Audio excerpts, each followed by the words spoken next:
Assalamualaikum warahmatullahi wabarakatuh. Kembali lagi di pelajaran bahasa Indonesia bersama Bu Meta. Kali ini kita akan membahas tentang kalimat transitif dan kalimat intransitif. Apakah yang dimaksud dengan transitif dan intransitif itu? Kita akan bedah bersama-sama, tapi satu persatu ya. Yang pertama adalah kalimat transitif, yaitu kalimat yang memerlukan objek dan bisa diubah menjadi bentuk pasif.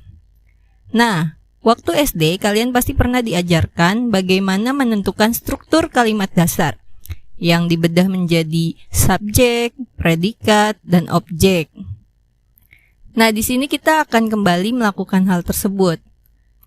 Contoh yang dilihat di gambar adalah kalimat pertama, Arul sedang mendengar ayat Al-Quran.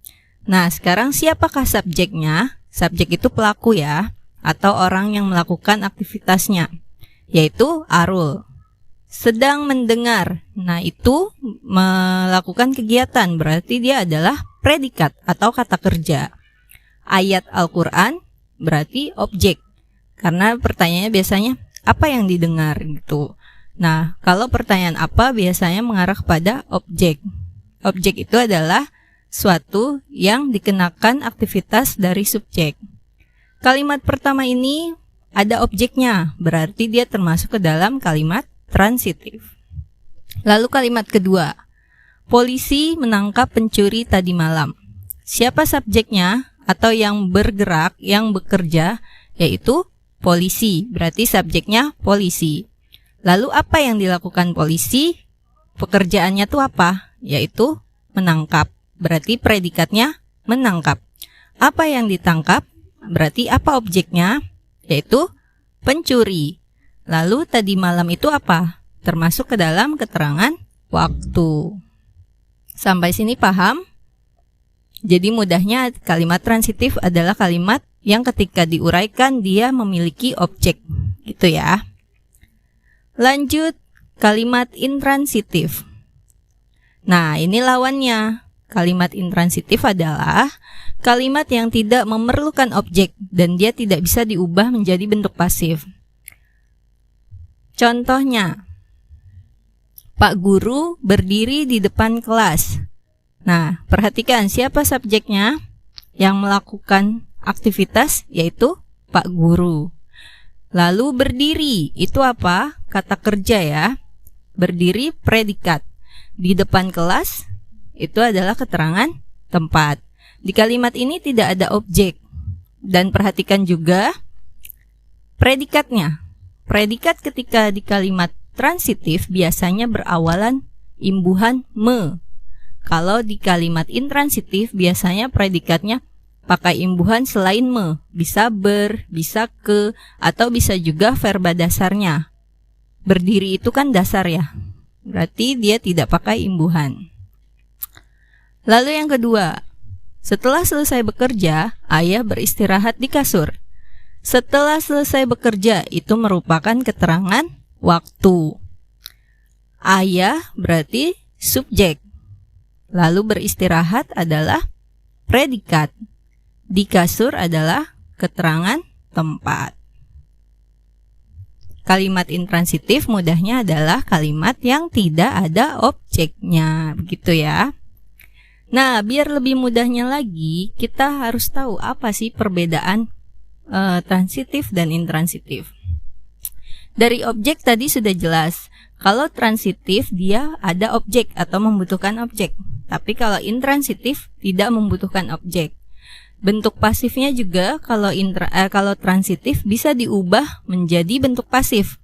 Bentuk pasif itu apa? Bentuk pasif itu berarti predikatnya yang awalnya imbuhannya me dijadikan imbuhan di, dan posisi subjek sama objeknya berubah, tukar tempat.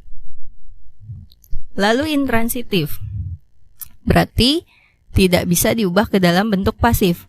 Nah, yang paling gampang ini, yang ketiga, imbuhan yang digunakannya. Perhatikan saja predikatnya, seperti yang tadi Ibu bilang. Kalau predikatnya berimbuhan me, pokoknya yang me, berarti memperkan, memperi atau mekan, itu berarti dia bentuk transitif. Tapi kalau dia berimbuhan selain me, misalnya verba dasarnya, kata dasarnya, atau ber, atau ter, atau kean, berarti itu termasuk intransitif. Masih bingung? Kita latihan yuk. Sekarang kalian tentukan SPOK-nya dan termasuk ke dalam kalimat transitif atau intransitifkah kalimat berikut. Yang pertama, tim Persipura berlatih sebelum laga melawan Arema. Tim Persipura, ini berarti subjeknya, karena yang berlatih kan tim Persipura ya, yang melakukan aktivitas tim Persipura. Lalu berlatih, nah perhatikan predikatnya, imbuhannya me atau bukan? Bukan ya, di sini ber, berarti dia predikat intransitif. Nih, kita udah tahu nih kalimat intransitif. Lalu lanjutkan, sebelum laga melawan Arema. Kalau ada kata sebelum berarti itu menerangkan apa? Ya, betul sekali, menerangkan waktu. Jadi dalam kalimat ini terdiri dari subjek, predikat, dan keterangan waktu. Dan kalimat ini termasuk ke dalam kalimat intransitif. Kenapa? Sebab tidak ada objeknya. Yang kedua, Doni menyelamatkan seorang anak yang hampir tertabrak kereta. Nah, siapakah yang melakukan aktivitas? Doni, berarti subjeknya Doni. Menyelamatkan, itu kata kerja atau bukan? Ya, kata kerja, berarti itu predikat. Dan perhatikan, imbuhannya apa? Dari kata selamat jadi menyelamatkan. Berarti imbuhan mekan. Nah, berarti ini bisa masuk ke dalam transitif. Seorang anak, itu adalah objeknya. Kan apa yang ditolong? Seorang anak yang hampir tertabrak kereta, itu hanya pelengkap. Kalau dihilangkan pun tidak apa-apa. Doni menyelamatkan seorang anak, itu sudah jelas SPO gitu. Kalau misalnya tidak ada objek, Doni menyelamatkan. Menyelamatkan apa? Nggak jelas kan? Makanya kalimat ini disebut kalimat transitif sebab membutuhkan objek. Seperti itu. Semoga paham ya. Kalau ada pertanyaan boleh ditanyakan. Latihannya menyusul di Google Classroom. Wassalamualaikum warahmatullahi wabarakatuh.